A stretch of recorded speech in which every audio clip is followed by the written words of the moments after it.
Thank you, Douglas, and good evening. And then I actually was starting to look through some news, and I found some very interesting statistics that got my attention about the number of layoffs that we frequently have in companies. Just to give you an idea of what I'm talking about, in October, AOL laid off 1,400 people from their call centers. Intel, in September this year, laid off 10,500 people from the sales area. In Sun Microsystems, there were two rounds of layoffs this year as well, about 5,000 people. And I could go on with different companies which have done similar things. There is a huge risk of knowledge going out of the companies, and that's what I'm going to be speaking about: how to preserve knowledge and how to improve productivity with knowledge continuity management.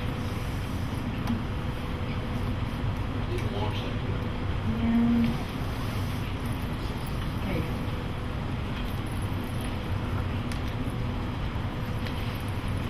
So what is knowledge loss?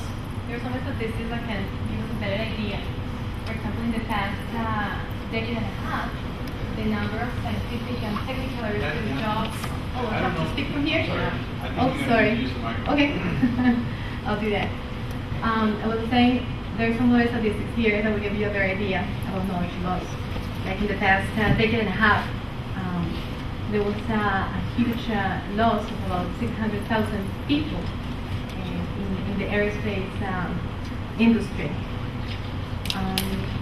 Retirement is also a big problem about knowledge loss, and as you can see, by 2007, many baby boomers will turn 62, and then that would mean that a lot of them would be retiring.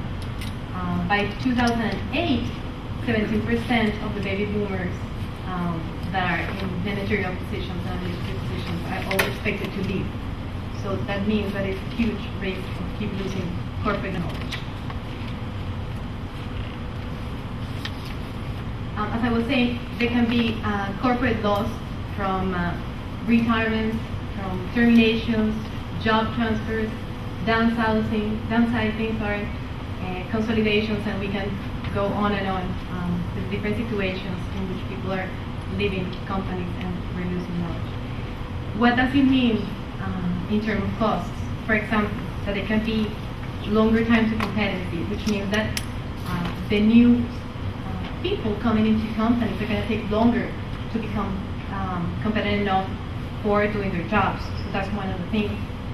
There is also the cost of lower performance of the employees that remain in the companies because they are overloaded with work, or because they don't know exactly how to do their processes and things like that. So that's a huge cost for companies.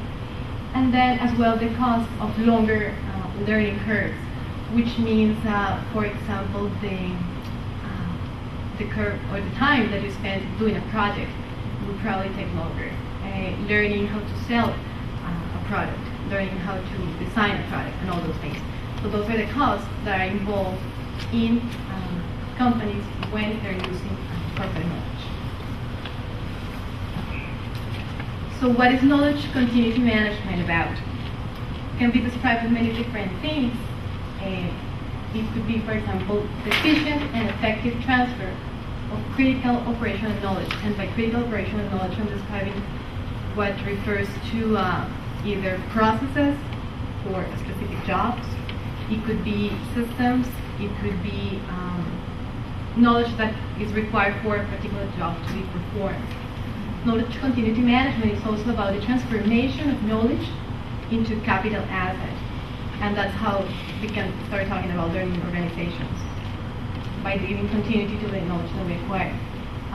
It could be also management perspective that is embedded into the strategy from the organizational culture, and that's how we need to think about it in order to be efficient.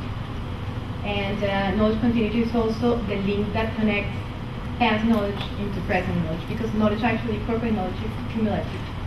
So then by building on past knowledge, that's how you increase corporate knowledge itself.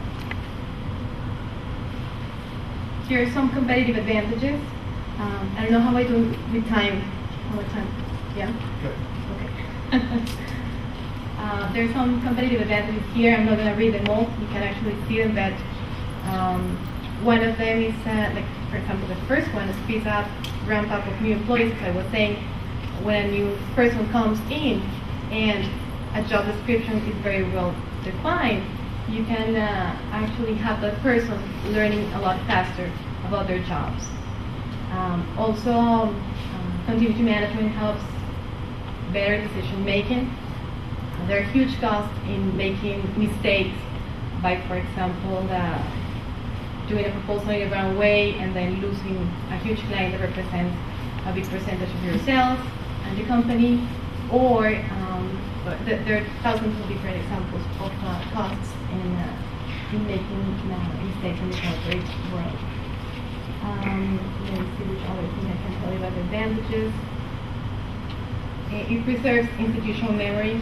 In knowledge management, we're constantly talking about organizational memory. So by continuing with knowledge in the company, it will help you to preserve the institutional memory, and as well facilitates innovation and organizational learning. This is a knowledge learning curve. It was based on a learning curve that it was used before for like manufacturing companies, and this is now a knowledge learning curve that says that by increasing critical operational knowledge, we will be able to increase productivity. So what we want here is, what we're saying here is that knowledge continuity management makes possible to move up the learning curve at a faster rate. It will help you to be more productive and more effective. There are different methodologies for continuity management, but you can always think very briefly of 6 steps. And first, it would be very important for a company that wants to approach knowledge continuity management strategy to conduct an assessment. It could be mostly like a risk assessment by trying to identify what, for example, what is the eligibility of your employees for retirement, how close are they for retirement, and how much risk is involved in losing knowledge from that.